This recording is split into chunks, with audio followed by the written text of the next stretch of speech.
for Off the Block on Valence, and we are now joined here by the head coach of the U.S. Boys Youth National Team, Sam Shweisky. And Coach, team had a pretty good run at Norsekas, came up one set short, finished with the silver medal, but overall pretty impressive performance by your team. How would you assess their performance at this international tournament? We were really pleased with the guys, just from literally all sides of it. I thought the guys did an amazing job being ambassadors for the sport. I thought we connected with not only the Cuban hosts, who were just fantastic, but some of the other teams, Costa Rica, Dominican Republic, Nicaragua. Just had a chance to connect with those teams and be good ambassadors for the United States of America and American volleyball. And then from an outcome standpoint, just really thrilled. I mean, we had a good run through pool play and ran up against a really talented team in Mexico in the semis, and we'll pull out a 16-14 win in the fifth and qualify for World Championships. So couldn't be happier and more proud of the guys in a really short training block. The staff did an amazing job to put in some systems in play, and thankfully came out with a win and a qualification. Yeah, I want to talk to you about that qualification in a second, but I want to ask you about the championship match a little bit because there wasn't any live video or anything for us to watch. Just kind of take us through that match. How intense was it, and what do you feel was the big momentum or turning point in that match? Well, I'll tell you, the biggest match for us was the semifinals against Mexico, because we knew that was the qualifying match, and as much as we tried to stay process-oriented and stay one point at a time, one step at a time, you could feel the pressure and the intensity of the moment. And we knew, hey, you win this match, you qualify, you don't win, you don't. And so winning that match and moving on to the finals against Cuba, there was really a calmness in the air. I mean, we kind of playing with house money. I mean, we knew we qualified, which was our number one goal, and we were excited to play Cuba in Cuba. There was, probably the biggest crowd certainly the biggest crowd that had been there in the week we'd been there. And so it was exciting. And, the first set, we came out to a great start, and we beat them pretty handily. I don't remember the score exactly. I think it was 25-18 or 19 or something. And they came charging back and punched us pretty good in the mouth in the second set. And then we just got into a battle and ended up drawing out to a 5-set match. I believe the fourth set was super close, and we squeaked it out. And the fifth set was close. I think they won like 15-11 or something like that. But it was exciting to go 5, and just we played with a ton of heart. Really nice compliments from the Cuban coaches and from some of the fans coming up to us to say how much they enjoyed the way we played and how we comported ourselves in the tournament. So it was fantastic, and it was a whole team effort. We had several guys come in and out in both the semis and the finals, and so we were just really excited to have the opportunity and go toe to toe with those guys. Yeah, well, and you mentioned that obviously the big thing to take away from this tournament for you guys was getting that berth to the FIVB Boys Youth National or World Championship that's going to be taking place next year. I want to ask you, what does that mean exactly, just for USA Volleyball, the fact that you guys are going to be one of the handful of teams that's going to be playing this tournament next year?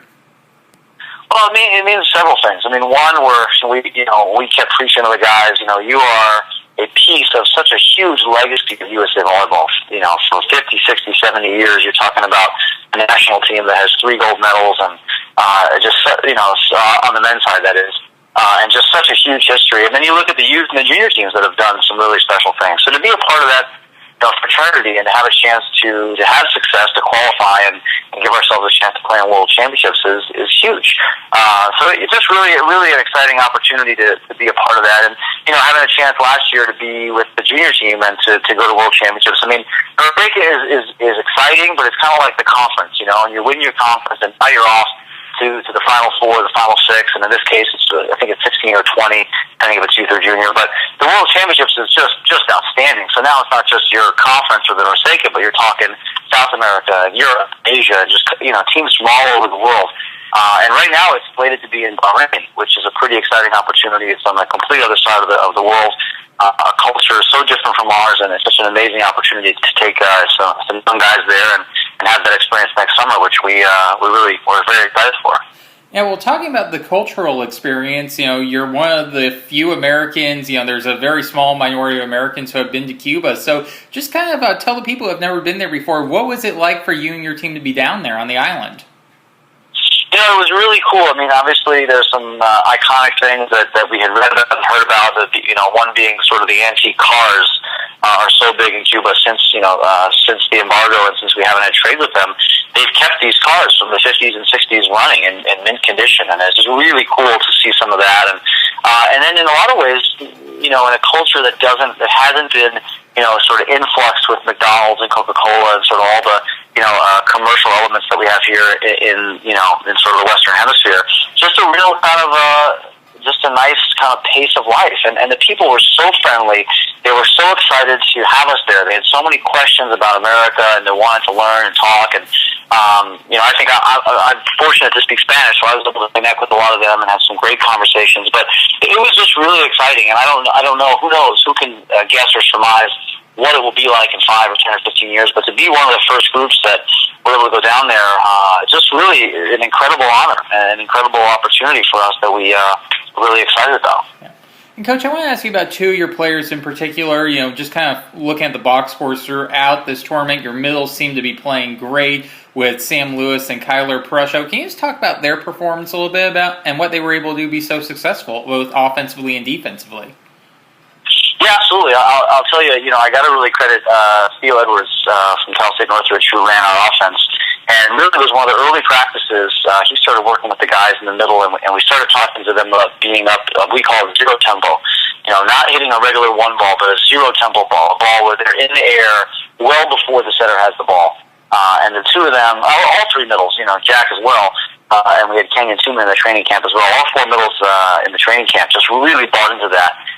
And it was a beautiful thing. And when our passing was there, and those middles were up zero tempo, they were impossible to stop. And, Theo had some really good game plans where, depending on the film he had watched, we had to run the middles early or run them late, but we just had teams guessing on when to come in on the middles. And, the middles were very effective, and they also opened up our pins. So a lot of the success to the pins is due to what happened in the middle.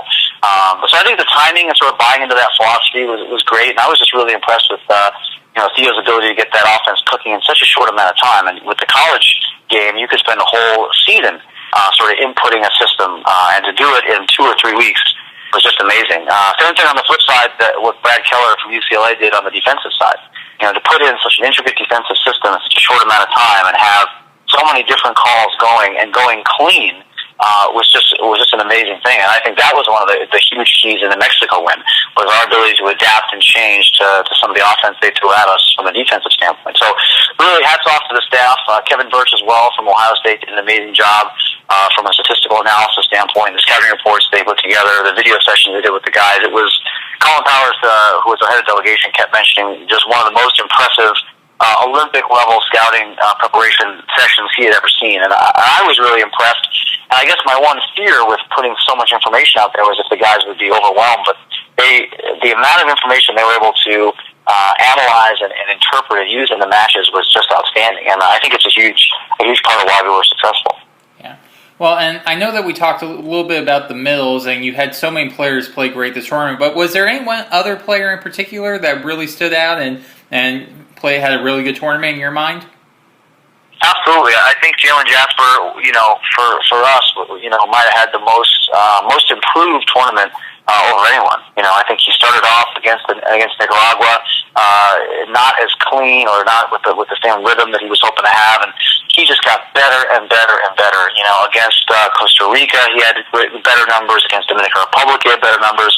Against Mexico, he put up some great numbers. And by the time we got to the finals against Cuba, he was just on fire. Out of the front row, out of the back row, he was just dynamite. And really physically unable to stop. I mean, we jump tested him at 11 and a half, just about half an inch shy of 12 feet. And, the Cubans, who are known for their physicality and athleticism, they couldn't touch him. And as he started to get more rhythm and more confidence in the speed of the offense that he was going to run, he couldn't be stopped. And so, just really excited about how fast he progressed. And I don't think he's anywhere near his ceiling, but he's certainly started getting closer to being a big-time international player that we think he can be. And we're excited for him in the next year to keep, growing and maturing and improving. And we think he could be a big force for us in the World Championships if he continues to improve at this rate. Yeah, well, Coach, one final question for you, because you look at the last 2 weeks for you. You were in Cuba last week. Now you're in Dallas at the JOs doing a little scouting for Princeton, maybe trying to find some recruits. And I want to ask you, I know we can't talk about the specific recruits in particular, players you might be looking at, but just overall general, what's some of the things that, the college coaches are looking for in some of the players? Obviously besides with your team being able to solve calculus problems as they're playing and everything like that. Yeah. Well, it's interesting. I was talking to a friend of mine, and they say stream a lot of these matches online, and guys will send you video, and watching stuff online is great. But really, there's something special about being in person. When you sit 5 feet from the court, and you watch a kid jump serve, and you listen to the way he hits the ball, you hear the snap on the ball, when you listen to how he communicates with his teammates, when you listen to how he communicates with his coaches, there's so much rich information that doesn't show up on a jump touch number, it doesn't show up, on a video. I was watching one recruit yesterday. I got there early for the match, and I'm waiting to watch him warm up, and I see his parents come over to the court with his grandparents, and they beckon for the kid to come over, and he runs over and he gives his grandma a hug and says hello, and he's very respectful. And there's things like that, like little things. You see some kids are just very respectful to their coaches and their teammates, and those are all bits and pieces of information that we note down. And it's really being there in person can do a huge service to seeing the character of some of the guys you're looking for. And if you can mix good character with good athleticism and good skill, and that's the whole package that I think everyone's looking for.